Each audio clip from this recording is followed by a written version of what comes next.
Hello, I'm Mike Crapo. Thank you for inviting me to speak with you today.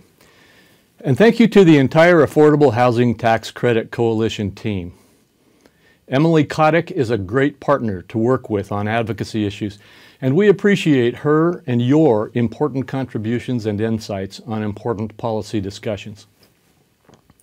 I understand you are all having leadership elections today, so I want to thank Michael Gaber for his leadership as president and congratulate Matt Josephs on his new role as incoming president. The last time I met with or spoke with many of you, the outlook was much different from what we are facing today. Unemployment was down, average hourly earnings were up, and small business owners were reporting record-level employee compensation and more job openings than qualified applicants. Our economy was the strongest it has ever been, and strengthening every day. No one could have foreseen the global pandemic that has affected us this way in modern times.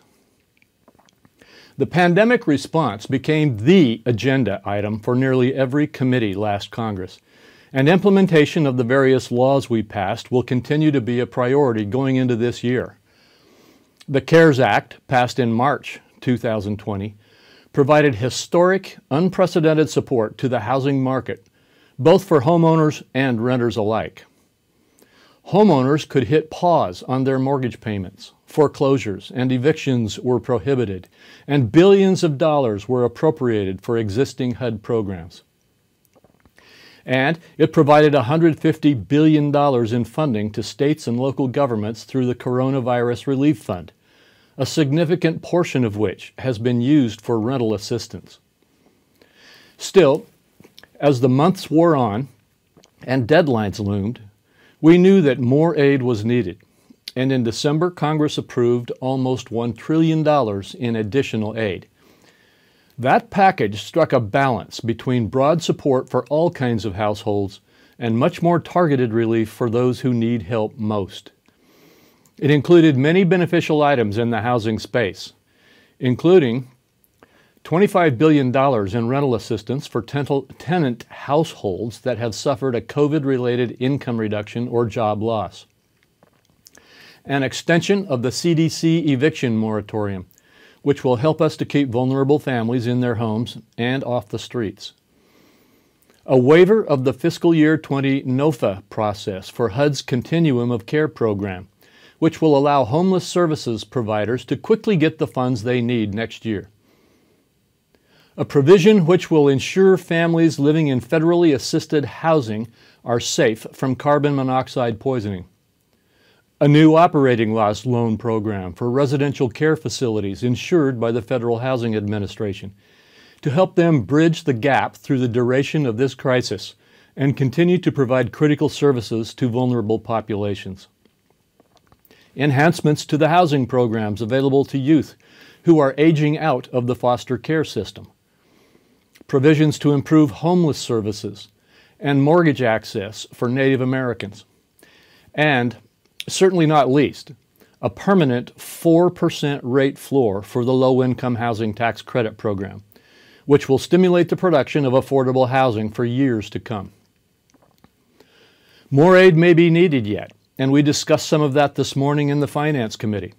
But with the vaccine distribution process beginning, I'm hopeful that we will finally beat this virus and reopen the economy in full soon. Congress will also be busy on a number of other fronts. In the Finance Committee, there are still opportunities in the tax space where we can build on previous successful bipartisan efforts. The appropriations package we passed included a number of important permanent tax extensions or multi-year extensions, leaving fewer provisions than ever to take the traditional route of temporary extensions. As I mentioned, we were thrilled to finally make permanent the Low-Income Housing Tax Credit at 4%, something we had been working toward for years. While there have been many calls to put an end to the annual tax extenders exercise and instead provide important certainty in the tax code, that goal of certainty remains unachieved for many items, many of which enjoy bipartisan support.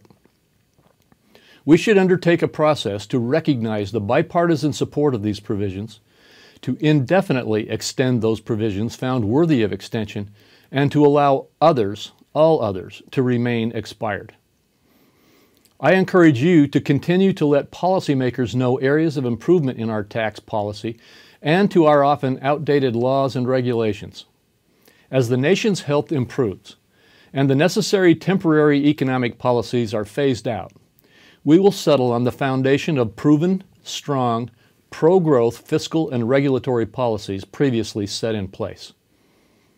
Thank you again for having me. I look forward to our continued partnership in the 117th Congress.